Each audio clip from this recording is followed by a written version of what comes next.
Let's be real. Most bariatric patients approach nutrition completely backwards. They think, if I just eat tiny portions and avoid carbs forever, I'll be fine. Then, months later, they're exhausted, losing muscle, and stuck in a cycle of frustration. Spoiler alert, it don't work. In this episode, I'm breaking down the real way to fuel your body after surgery so you actually get results. No crash diets, no food fear, just straight up facts about what your body needs to function, build muscle, and keep the weight off for good. If you're sick of guessing, this is your guide. Welcome to the Busy Bariatrics podcast, where we cut through the noise and get straight to what works after bariatric surgery. If you want real results, real talk, and a coach who won't let you BS yourself, you're in the right place. Let's get into it. So, welcome back, and hopefully you're still listening. Who knows?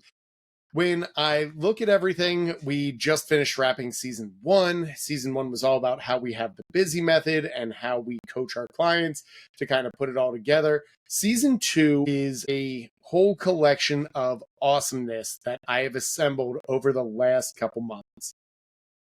Prior to bariatric surgery, I really had no idea how nutrition worked, what I was supposed to do to eat, and I knew chicken was good, but outside of that, I really had no idea how macros worked. I knew that the less calories you ate, the better you would probably do, and I spent a lot of my time starving myself. That almost always led to me binging, eating more, and derailing. And eventually that got me to about 365 pounds where I needed bariatric surgery. When I went through my first couple sessions with a registered dietitian, it completely transformed my entire understanding of nutrition.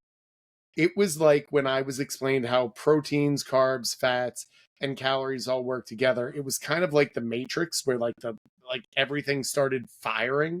And I was like, oh my God, I actually can see how it works. It's like I could taste colors and see sounds. That's how crazy it was. Tracking for me became monumental because I finally understood how calories worked. When people said prioritize protein, I understood that chicken wings are not a great source of protein. There's actually more fat than protein in chicken wings. And the same is true for cheese and peanut butter, which shows my diet of pizza, peanut butter sandwiches, and chicken wings was an abject failure to lose weight prior to bariatric surgery. After bariatric surgery, we were in the middle of the pandemic, so we didn't really have support groups for my surgical center. So I did what everyone did back in 2020 to learn about nutrition after bariatric surgery. I searched Facebook groups and the internet. That was the dumbest thing I could have possibly done. When I tell you all I found was wrong answers after wrong answers after wrong answers, I kind of got down into this rabbit hole where I was like, well, I know salad is good. I know tracking calories is good. I can kind of figure out my Fitbit, but I couldn't get my macros to exactly work. So my goal was just the same as I did throughout my entire time post-surgery. I'm going to eat the minimum amount possible. I am going to never, ever, ever eat a carb. I'm going to find low carb options for everything. And I'm going to work out every single day as hard as I can, 2-3 sessions a day. And the weight came off. It came off really well. The only problem was I was still doing a lot of really bad habits. Like 3 months post-op, I went golfing with a buddy and forgot to pack a lunch and was a little bit hungrier than the protein shake that I had at 9 o'clock in the morning. Why wouldn't I be? It was 2 o'clock and we were out in the sun all day. So I got a Whopper from Burger King, and I was able to eat the Whopper and for 2 o'clock, and then I ate the rest for dinner. And I was like, that's awesome. Got on the scale the next day and I lost 3 pounds. So then I was like, okay, Whoppers are good. I can eat Whoppers and I can lose weight.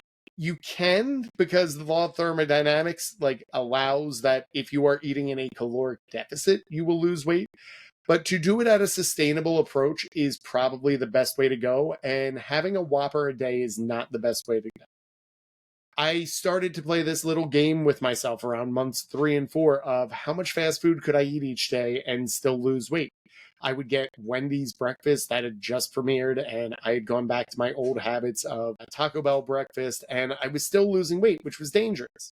At about 220, I kind of stalled out and couldn't figure out what was happening because I was eating these perfectly portioned like egg bites, and they were like tiny, like in a muffin tin, but only the bottom lining of a muffin tin. So it was like one serving of egg whites for each egg bite. And then like no meat with it. I would just have two egg bites for breakfast in the morning. Then I would make like a ground turkey lettuce wrap. And then I would have like the smallest portion ever of chicken breast, like Monday to Thursday. And then chicken fried like Friday, Saturday, Sunday, thigh, which kind of broke the stall, but also kind of broke me because although it was technically working in some senses, I would have a little bit of alcohol on Friday, and all of a sudden I would see how much pizza I could eat, or I would go out with friends and I would be perfectly good, bring like roasted chickpeas to like the party. But then on the way home, I would go back to fast food. And I realized like I was playing this unsustainable game. I would get on the scale the next morning. It would be up a pound. I would freak out. I would do like 3 Peloton workouts, post it all to Instagram, and it just did not work in the long term.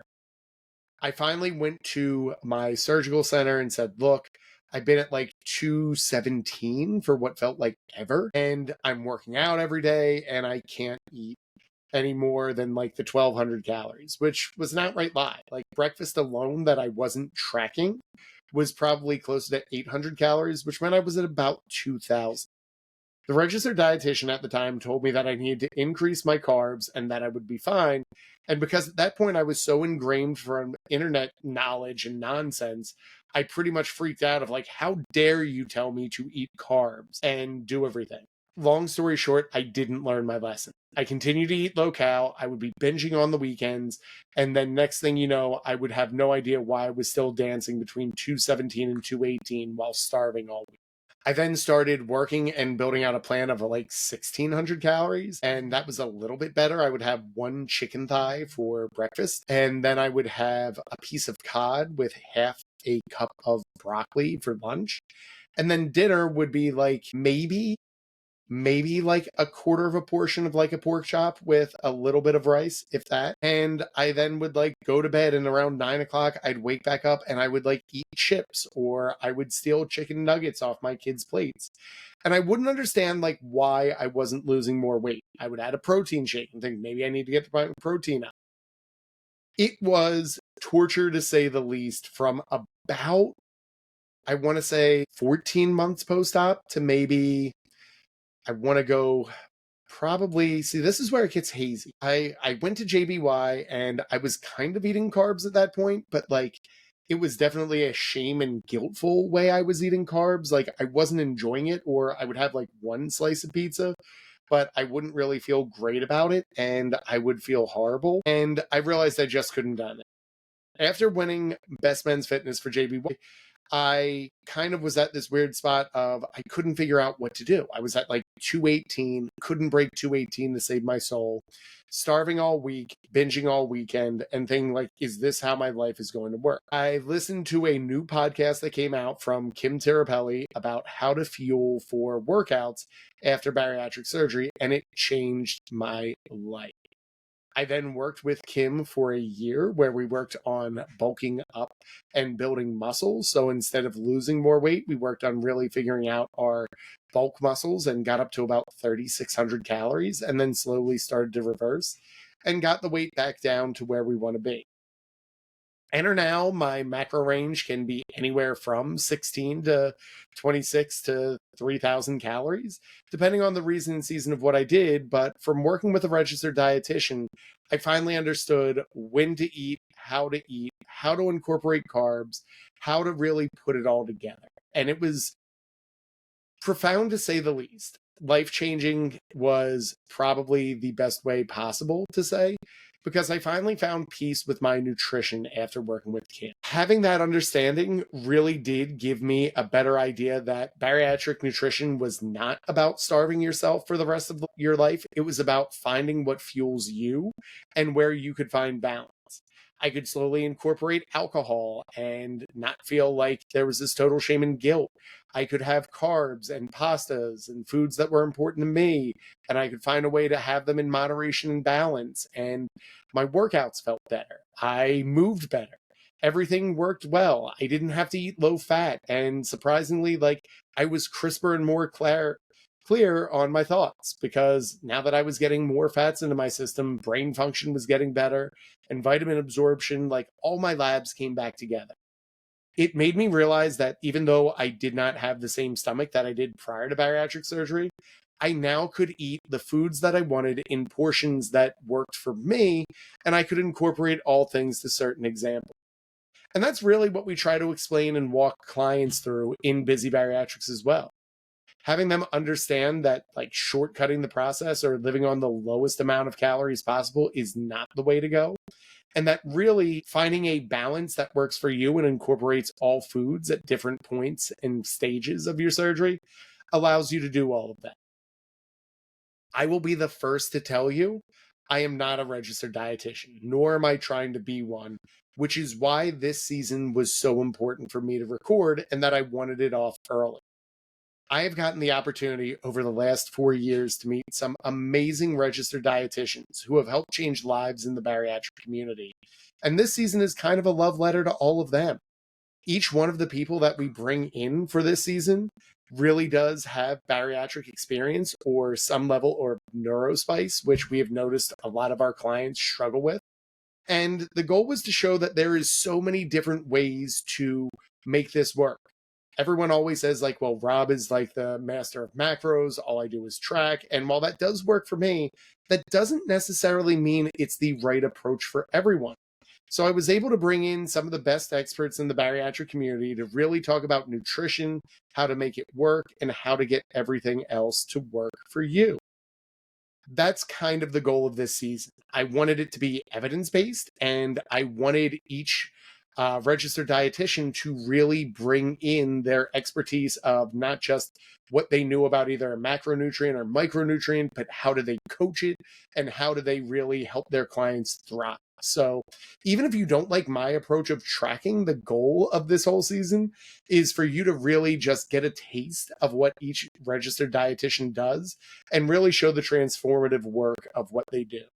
I'll also pepper in my annoyingness throughout it where I ask questions and get goofy. And I also wanted to like pull back the curtain for each registered dietitian of why did you get into bariatric surgery? Why did you open up your own practice? What's the benefits of working one-on-one with clients and how do they coach a long-term lifestyle change? That I think is probably some of the most important things that I want you to get out of this season.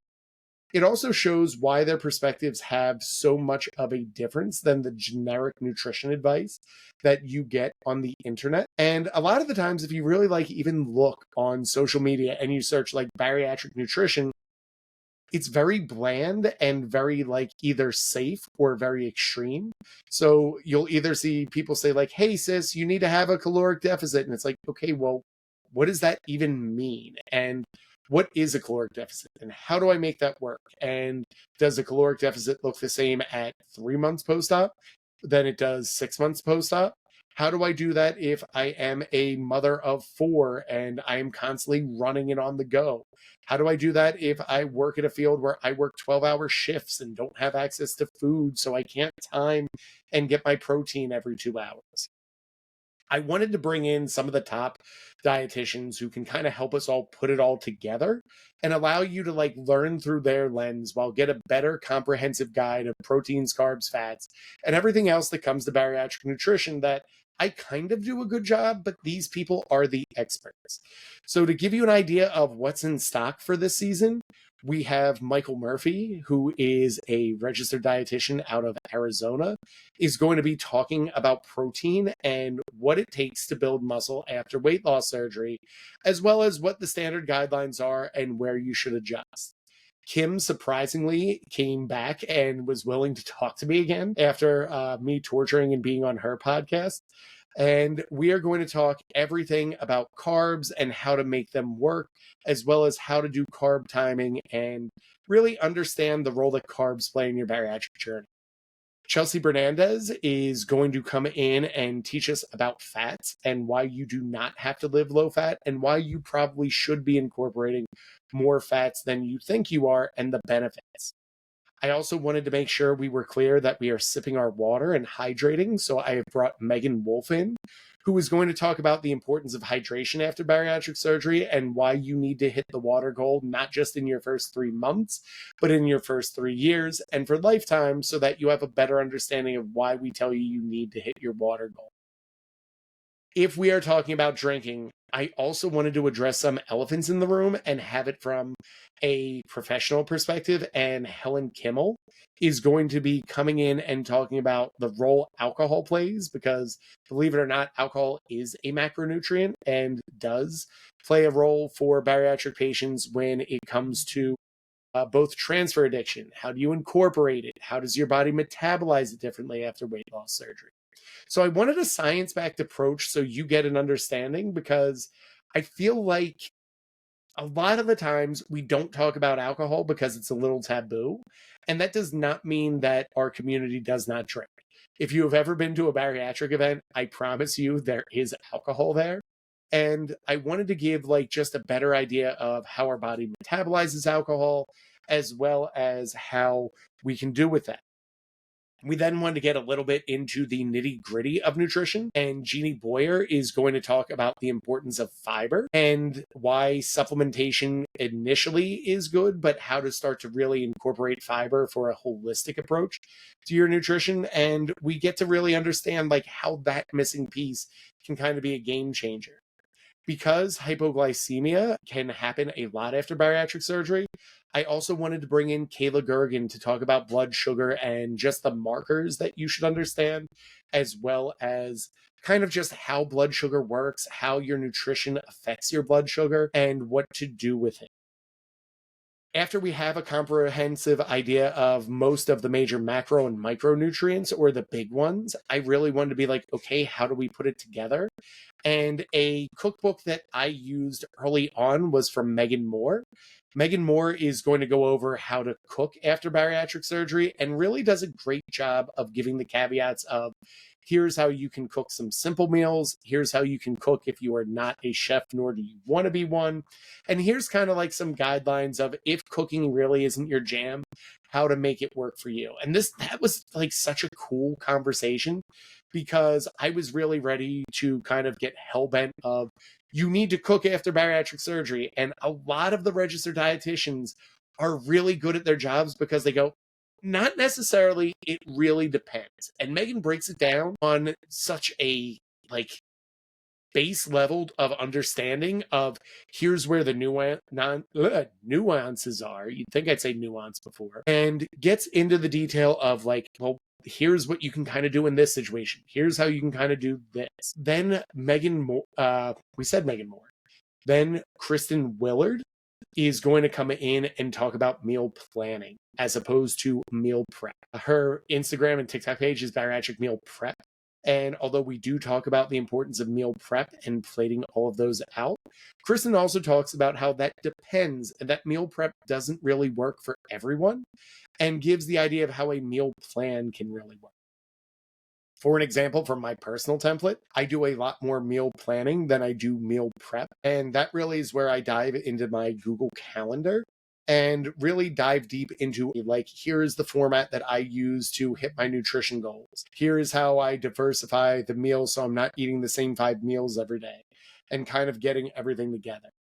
My goal of this season, though, was so that if you really go into the podcast, or if you look into the YouTube page, you have a clear outline of here is the key components of nutrition you should be thinking about after bariatric surgery, and that it was all accessible and actionable so that you could get a taste for all of them. And my goal is for each one of these that we go in. Ooh, I even forgot a couple on here. Jamie, the sleeve dietitian, actually is going to talk about, that's why you have to scroll down. I look at the notes, I was like, oh, maybe I should go up a little bit more and get a feel for that. Jamie, the sleeve dietitian, is going to talk all about GLP-1s and nutrition after weight loss surgery on a GLP-1.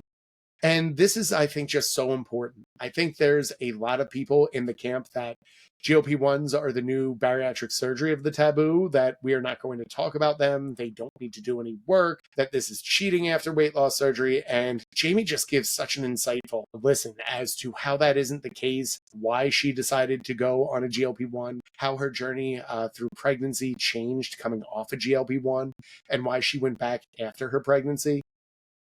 The cool thing with Jamie is she always gives this like real, raw, honest conversation. And this was one where I just enjoy having her on because she is very much not against macros, but feels that it may not be the best for most bariatric patients. And I'm kind of in the same boat where I'm a little bit different as well. I am on the other point where I really think that macros, if you were trying to get through a fat loss stage, makes it a lot easier because it works like a budget. And we're going to talk about budgeting in later seasons. But Jamie really shows how you can be effective with just plating and goes into detail of why a GLP-1 might be good for you and why plating might be good if macro tracking is overwhelming, and how she gets results for her clients. That's kind of what I wanted. And the goal was in like that conversation is it's the most refreshing part when two people can sit down who have contrasting views and can really sit, and it did not get heated. And I didn't think it was going to, but it was just a really open and raw conversation of here's what I think works. Here's what I think doesn't work. Here's where I think this can be beneficial for some people. Here's where I think it'd be really hindering for other people. So it was just like probably one of the more interesting conversations I had this season. We're going to probably close it out with neurospiciness with Ryan Turner. Although Ryan Turner is not a bariatric dietitian, he does do a lot of work with athlete and performance as a registered dietitian, and really goes into neurospice, which the more I coach clients and see that neurospiciness does play a role, meal planning and even meal prep can sometimes be overwhelming for clients who identify as neurospicy or who have ADHD. Not everyone, but some people do feel that way. And Ryan gives some really awesome details as to like, well, here's some things that you can simply do. Here's how you can simplify. And it was just really cool because I can get dogmatic, and I know that. Ryan does a really good job of kind of showing here's what to do, here's how we're going to do it, and here's how we can get the results that we need. So that's kind of how season 2 is going to go through. Looking at it, that means we have about 11 episodes, which means like for the next 2.5 months, you're going to be hearing a lot about nutrition, but it's because I think it's important.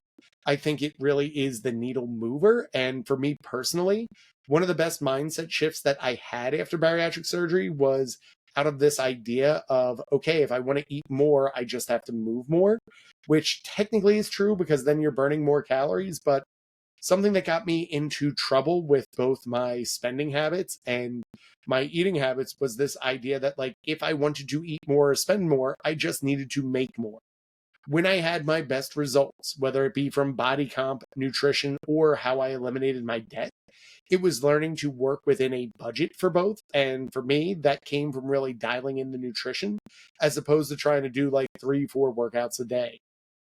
It makes for this really cool balance that I have right now where as of this recording, I'm lifting only 4 days a week. And the other 3 days, I'm focusing on my step goal. I'm resting a little bit more. I'm spending time with my wife and kids. They are pretty much like, please go to the gym. We do not want to be dealing with you at this full energy level. But it gives you more of a comprehensive idea of what we like. I may sprinkle some individual episodes like here and there in here, and then we can sort it out in the blast. But as of this recording, we're getting to spring. And to give like a little bit of the behind the scenes of this, I actually started recording this season in October. And then with life, it got busy. We were bringing on new coaches and we were updating so much of the business that we kind of put the podcast in the back seat. And a lot of season 1 and season 2 were recorded way, way earlier. And we are just dusting them off and getting them now. The good news is, like, a lot of these episodes I recorded with the idea of it being an evergreen. And for those of you who don't know that term, like, evergreen is like the tree. It stays green all year round. But there's really no, like, time, like, dated things in those episodes. But it is timeless. And I say that in the best way possible. We live in a society and a social media that, like, one day seed oils are bad, the next day olive oil is good, the next day Coke Zero will help you crush your goals, the next day Coke Zero is going to cause you to die.